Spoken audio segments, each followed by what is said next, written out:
Good day students, मैं doctor Smita Sharma और मैं आपको बीएससी पार्ट 1 का पेपर फर्स्ट पढ़ा रही हूँ और उसमें उसी के अंतर्गत हम यूनिट सेकंड शुरू कर चुके हैं। उसमें हमने अभी तक उस चैप्टर का नाम तो है स्पेशल थ्योरी ऑफ रिलेटिविटी, आपेक्षिकता का विशिष्ट सिद्धांत। और इस चैप्टर में हमने अभी इससे पूर्व वाले लेक्चर में हमने माइकलसन मोर्ले का एक्सपेरिमेंट का पूरा अध्ययन किया था थ्योरेटिकली और एक्सपेरिमेंटली वो कैसे किया गया था और उसके मुख्य रूप से जो परिणाम थे, रिजल्ट्स थे और उनसे क्या कंक्लूजन निकला, वो हमने सब अध्ययन कर लिया था। अब माइकलसन मोर्ले का जो प्रयोग किया गया था वो वास्तव में पृथ्वी का ईथर के सापेक्ष वेग ज्ञात करने के लिए किया गया था, लेकिन उससे ये प्राप्त हुआ कि ईथर जो है उसका कोई एग्जिस्टेंस नहीं है, यानी पूरे संसार में ये जो ईथर माध्यम मानना है ये गलत है। इस चीज़ का एक इम्पोर्टेंट कंक्लूजन उसमें देखा गया था। साथ ही साथ लॉरेंज और फ्रिट्ज़ेल ने एक आइडिया दिया था। उन्होंने कहा था कि अगर ऐसा कुछ हो जाए कि जब जो कोई कण है या कोई वस्तु है या प्रकाश है वो पृथ्वी के वेग की दिशा में अगर किसी प्रकार से संकुचित हो जाए, उसका पाथ जो है वो श्रिंक हो जाए, तो हम इस घटना को, जो माइकलसन मोर्ले एक्सपेरिमेंट के जो रिजल्ट्स हैं उनको हम समझा सकते हैं। ये उन्होंने एक आइडिया पुट फॉरवर्ड किया था, लेकिन ये आइडिया बहुत ज़्यादा उस वक्त पॉपुलर नहीं हो पाया। लेकिन उस आइडिया को लेते हुए आइंस्टीन ने एक अपना मेन सिद्धांत दिया, वो आपेक्षिकता का विशिष्ट सिद्धांत कहलाता है, स्पेशल थ्योरी ऑफ रिलेटिविटी। तो आज से हम इस चैप्टर में स्पेशल थ्योरी ऑफ रिलेटिविटी क्या है वो पढ़ेंगे। तो आइंस्टीन ने जो स्पेशल थ्योरी ऑफ रिलेटिविटी दी थी उसने पहले इनिशियली उसने उन पार्टिकल्स के लिए या उन पिंडों के लिए रखा था जो प्रकाश के वेग के नियर अबाउट वेग से चल रहे हैं, और उसके आधार पर उसने पूरा सिद्धांत दिया था। बाद में उसने जब उन पिंडों के लिए दे दिया, उसके बाद उसने उस थ्योरी को जनरलाइज किया सभी पिंडों के लिए जो किसी भी वेग से चल रहे हैं, और उसको हम जनरल थ्योरी ऑफ रिलेटिविटी कहते हैं। लेकिन इस चैप्टर में, इस यूनिट में हम स्पेशल थ्योरी ऑफ रिलेटिविटी, जो जनरल थ्योरी ऑफ रिलेटिविटी का एक स्पेशल केस है, उसका अध्ययन करेंगे। तो उसका अध्ययन करने के लिए आइंस्टीन ने जो पहले जो नियम चले आ रहे थे, क्लासिकल जो अपने मैकेनिक्स के चिरसम्मत यांत्रिकी के नियम थे, उसके अंदर एक जो धारणाएं बनी हुई थी उनका उसने संशोधन किया, उसने उनको इम्प्रूव किया। तो ये जो संशोधन जो किया है वही हमारा विशिष्ट सिद्धांत कहलाता है। उसने सबसे पहले जो भी उसने थ्योरी दी थी उसके दो पोस्टुलेट्स दिए, दो मूल अभिगृहित दिए कि इसके ऊपर मेरी सारी जो सिद्धांत है वो इन दो अभिगृहितों पर आधारित है। तो पहला प्रथम अभिगृहित क्या था? प्रथम अभिगृहित बड़ा सिंपल था। फर्स्ट पोस्टुलेट, सभी जड़त्वीय निर्देश तंत्रों में भौतिकी के मूल नियम समतुल्य होते हैं। इस अभिधारणा को तुल्यता का सिद्धांत भी कहते हैं। उसने क्या कहा फर्स्ट पोस्टुलेट में कि all laws of physics are equivalent in all inertial frames of reference। तो ये उसने तुल्यता का सिद्धांत दिया था। उसने कहा था भौतिकी के नियम जो एक फ्रेम ऑफ रेफरेंस में लग रहे हैं, जैसे मान लो अपन संवेग संरक्षण का नियम कहते हैं, प्रारंभिक संवेग बराबर अंतिम संवेग, m1 u1 plus m2 u2 बराबर m1 v1 plus m2 v2। हम जैसे साधारणतः ये संवेग संरक्षण के सिद्धांत को हम समझ पाते हैं। तो ये नियम अगर एक निर्देश तंत्र में ये लागू हो रहा है, तो दूसरा जड़त्वीय निर्देश तंत्र अगर हम लेंगे तो उसमें भी फॉर्मूले का यही स्वरूप रहेगा, वो स्वरूप बदलेगा नहीं, ये उसने कहा था। तो पहला प्रथम अभिगृहित तो ये था। दूसरा अभिगृहित जो था वो हमारा क्या था? सभी जड़त्वीय निर्देश तंत्र में निर्वात में प्रकाश की चाल नियत रहती है। तो उसने ये कहा कि सभी इनर्शियल फ्रेम ऑफ रेफरेंस के अंदर अगर वैक्यूम है तो उसमें जो स्पीड ऑफ लाइट है वो हमेशा कांस्टेंट रहेगी। तो speed of light in vacuum is constant in all frames of reference, ये उसने कहा था। यानी वह प्रेक्षक या प्रकाश स्रोत की गति पर निर्भर नहीं करेगी, मतलब देखने वाला और प्रकाश का जो सोर्स है जिसमें से प्रकाश निकल रहा है वो किस गति से चल रहा है उससे उस प्रकाश का कोई लेना देना नहीं होगा, उस पर निर्भर नहीं करेगी। ये उसने द्वितीय अभिग्रही दिया था। और जो फर्स्ट पोस्टुलेट है वो वास्तव में तो क्या है, जो हमारे फिजिक्स के जो लॉज हैं वो जो क्लासिकल लॉज थे उन्हीं का ही एक एक्सपेंडेड फॉर्म है। और दूसरा जो उसने पोस्टुलेट दिया था, दूसरा पोस्टुलेट एक्चुअल में उसने प्रयोगों के आधार पर एक प्रायोगिक तथ्य दिया था, मतलब it is on the basis of experiments. तो उस आधार पर उसने ये दो पोस्टुलेट्स दिए थे। अब ये पोस्टुलेट्स जो हैं हमारा, ये एक्चुअल में क्या है, अगर हम इनको देखें इन पोस्टुलेट्स को, तो गैलीलियन जो ट्रांसफॉर्मेशन हमने पढ़े हैं उनसे जो इसमें क्या थोड़ा सा अंतर आ जाता है। तो उस अंतर को समझाने के लिए एक नए ट्रांसफॉर्मेशन की जरूरत पड़ी। वास्तव में एक्चुअल में आइंस्टीन ने क्या कहा था, आइंस्टीन ने ये कहा था कि जो ये सेकंड पोस्टुलेट है ना, इस सेकंड पोस्टुलेट के कारण गैलीलियन ट्रांसफॉर्मेशन पूरी तरीके से हर तरीके से लागू नहीं हो सकते। तो अब ये क्यों आया ये दिमाग में, उसने ये कहा, आइंस्टीन ने ये कहा कि हम अभी तक एक्स वाई जेड अगर कार्टेशियन कोऑर्डिनेट सिस्टम में हम चलें तो हम ये चलते हैं कि उसके जो पोजीशंस है वो हमारी लगातार वेरी होती है, लेकिन समय हमने कांस्टेंट माना था। गैलीलियन रूपांतरण समीकरणों में हमने हमेशा टाइम को एक स्थिर क्वांटिटी माना था, लेकिन आइंस्टीन के हिसाब से टाइम जो है वो एक रिलेटिव टर्म हो गई। तो यहीं से गैलीलियन ट्रांसफॉर्मेशन को पूरी तरीके से इस पे लागू करना संभव नहीं हो सकता था।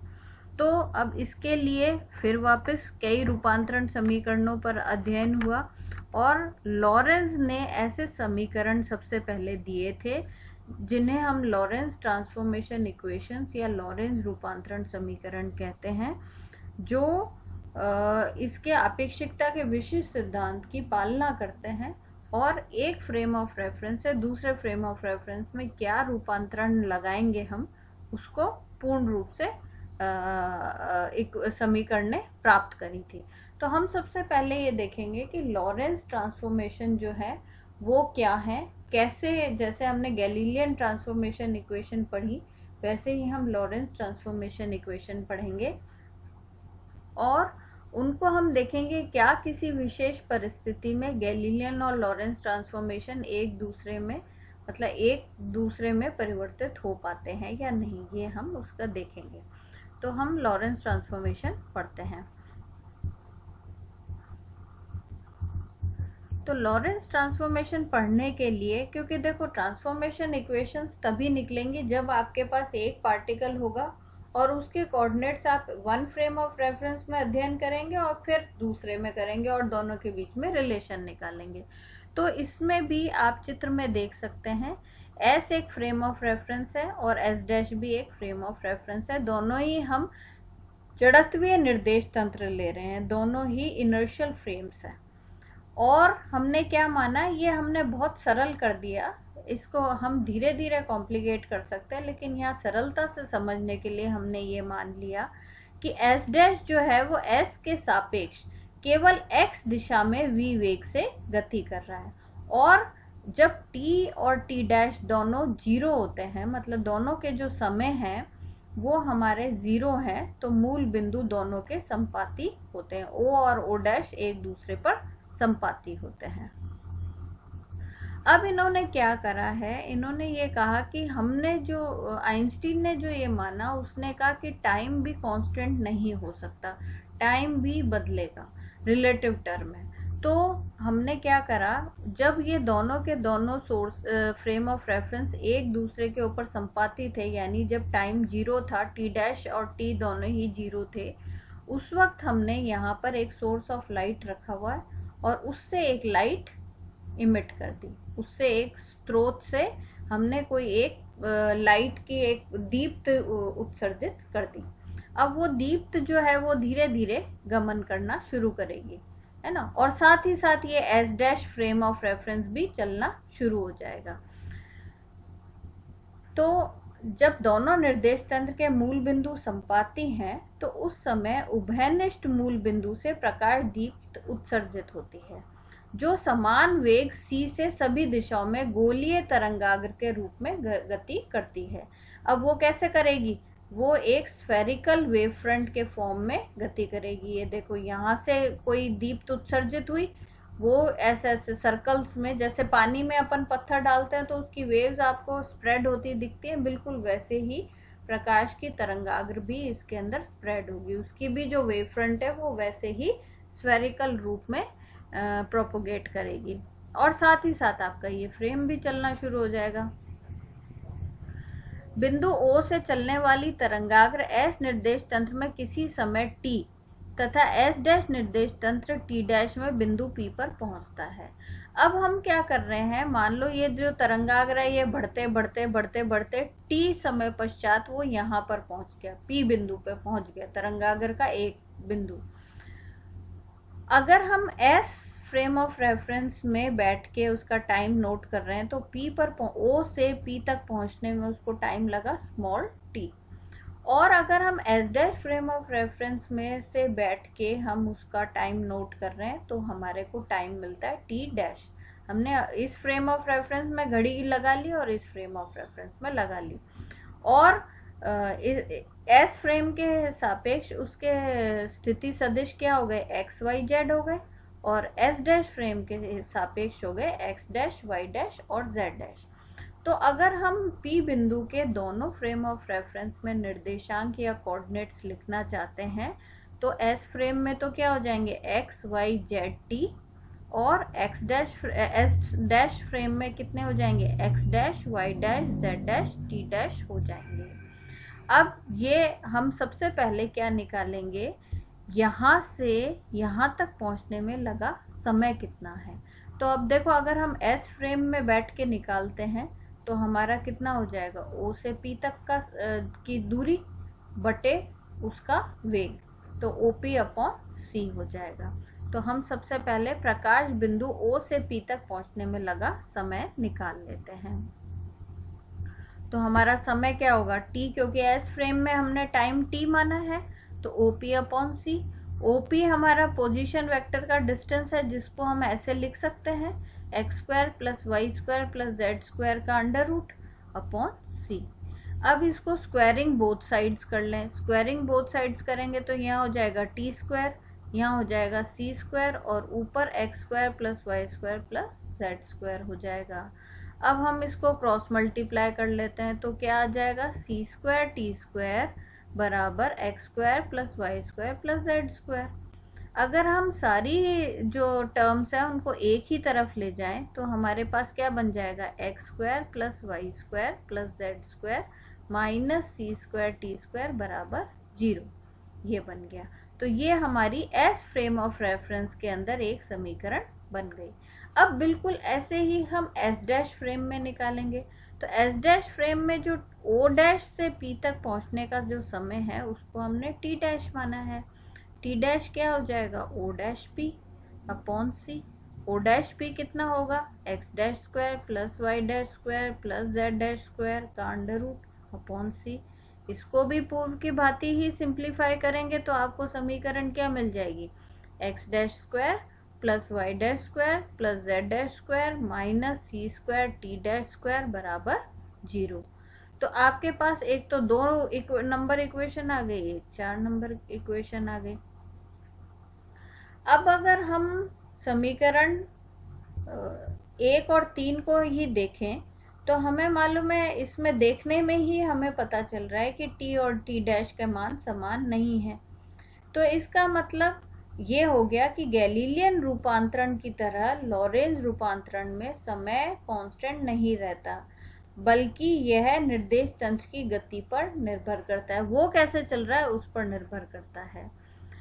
अब क्योंकि ये भी इक्वेशन सही है, 2 नंबर और 4 नंबर दोनों ही सही हैं, दोनों सही है तो दोनों के लेफ्ट हैंड साइड बराबर होंगे, क्योंकि राइट हैंड साइड दोनों की सेम है, तो हम दोनों को सेम कर देते हैं। तो हमने इसको ऐसे लिख लिया, x square plus y square plus z square minus c square t square बराबर x dash square plus y dash square plus z dash square minus c square t dash square, ये लिख लिया। अच्छा, अब x और x dash अक्ष एक ही सरल रेखा के अनुदिश गतिशील है, अतः गति के लंबवत दूरियां दोनों जड़त्वीय निर्देश तंत्रों में समान रहेंगी। तो यानी क्योंकि हमने y और z जो है उसके अंदर मूवमेंट नहीं माना, इसलिए लंबवत दिशा में x दिशा में ही गति है, इसलिए y और z दिशा में जो गति की जो लंबाइयां है या दूरी है वो समान रहेगी। इसलिए हम सीधा सीधा लिख सकते हैं y y डैश के बराबर होगा और z z डैश के बराबर होगा। अब अगर हम इनको बराबर रख दें तो ये इस वाली समीकरण 5 में से कैंसिल हो जाएंगे और आपकी समीकरण 5 छोटी होके कितनी रह जाएगी, ऐसी रह जाएगी, x square minus c square t square बराबर x dash square minus c square t dash square, समीकरण 7 के जैसी रह जाएगी। अब मुख्य रूप से जो हम करना चाह रहे हैं वो ये करना चाह रहे हैं कि हमने एक तो समय जो है एक फ्रेम ऑफ रेफरेंस से दूसरे में जा रहे हैं वो बदल रहा है, तो उसका रूपांतरण समीकरण निकालना जरूरी है, और x दिशा में गति कर रहा है एस डैश फ्रेम, इसलिए उसका रूपांतरण निकालना जरूरी है। बाकी जो 2 रूपांतरण है वो हमने समीकरण 6 में लिख दिए, क्योंकि उनमें कोई बदलाव हम कर नहीं रहे, तो वो समान रहेंगे। अगर उसमें भी करते हैं तो उसके अंदर भी इनका भी कैलकुलेशन करनी पड़ती। अभी हम सरलता के लिए केवल एक ही दिशा को ले रहे हैं। अब इसमें इन दोनों ये जो रिलेशन है इनकी मदद से हम रूपांतरण समीकरण निकालेंगे। तो कैसे निकाला वो हम देख लेते हैं। तो इसमें एक बड़ा सा आसान सा एक लॉजिक लगाते हैं हम, वो देखिए कैसे लगाया है। एस डैश निर्देश तंत्र एस निर्देश तंत्र के सापेक्ष नियत वेग v से धनात्मक दिशा में गति कर रहा है। ठीक है, हमने क्या मान लिया, s तो रुका हुआ है, s डैश जो है वो x दिशा में v वेग से चल रहा है, इसलिए s निर्देश तंत्र में s डैश निर्देश तंत्र के मूल बिंदु का निर्देशांक x बराबर v इंटू टी होगा। अगर हम s फ्रेम ऑफ रेफरेंस में, अब देखिए इसमें डायग्राम से देख लेते हैं, अगर हम ये दूरी निकालना चाहते हैं o डैश बिंदु का, अगर हम निर्देशांक निकालें तो वो क्या हो जाएंगे, क्योंकि v से चल रहा है और यहाँ पर t टाइम में पहुंचता है, अगर s से बैठ के देखते हैं तो टाइम t दिखेगा हमारे को, t टाइम में वो इतनी दूर पहुंच गया, तो ये दूरी कितनी हो जाएगी, v इंटू टी हो जाएगी, है ना। तो ये जो मूल बिंदु है इसका तो मूल बिंदु है जब x बराबर 0 है, उस वक्त x डैश कितना है, v इंटू टी है ना। तो हम ये लॉजिक लगा सकते हैं। इसलिए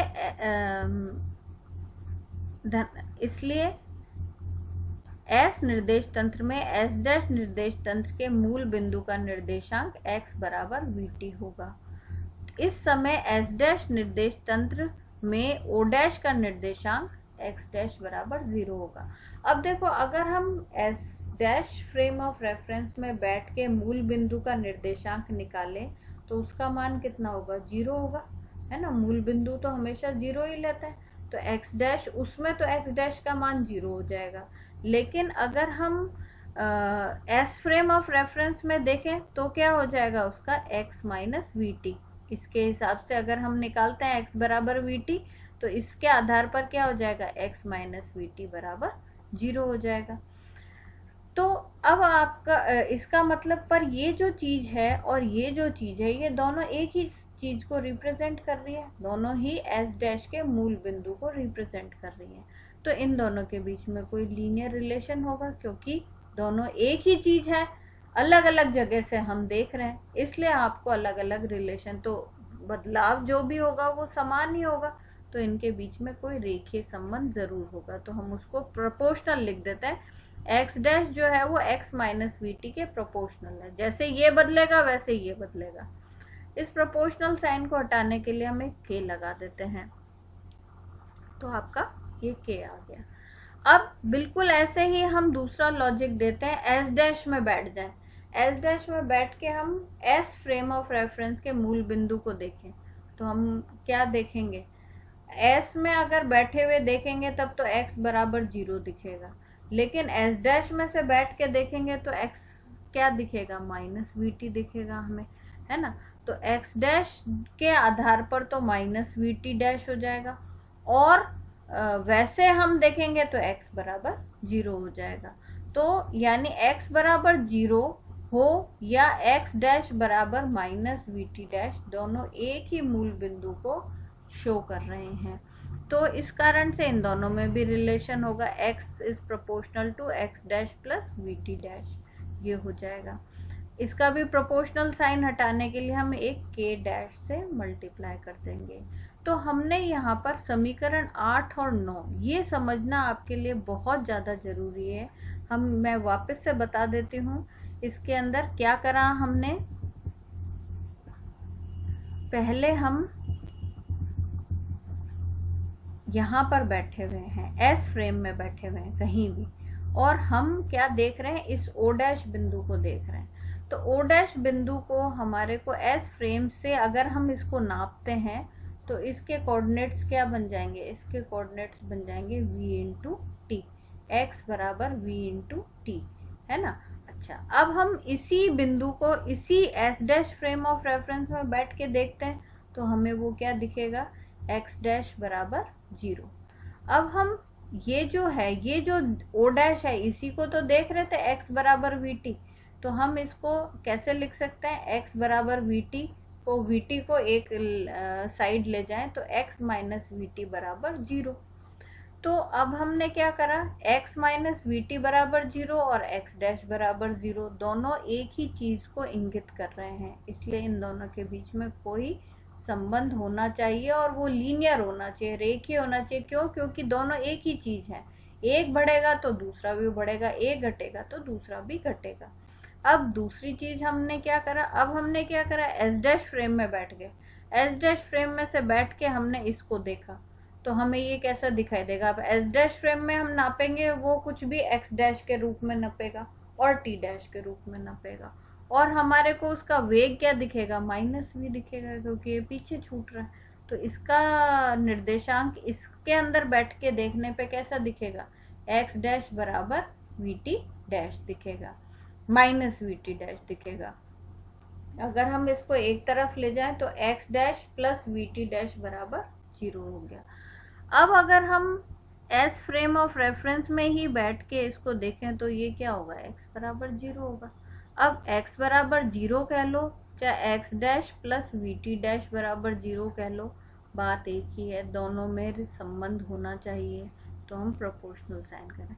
तो इस प्रकार से हमने इस लॉजिक को लेके हमने दो इक्वेशन निकाल ली। क्या निकाल ली, x डैश बराबर के एक्स माइनस वी टी और x बराबर के x dash plus v t dash. अब k और k डैश हमने क्या माना है, हमने ऐसे माने हैं कि निर्देशांकों के फलन नहीं होने चाहिए, वो किसी का फंक्शन नहीं होना चाहिए, वो कांस्टेंट्स होने चाहिए, नहीं तो ये पर्पस ही सॉल्व नहीं होगा।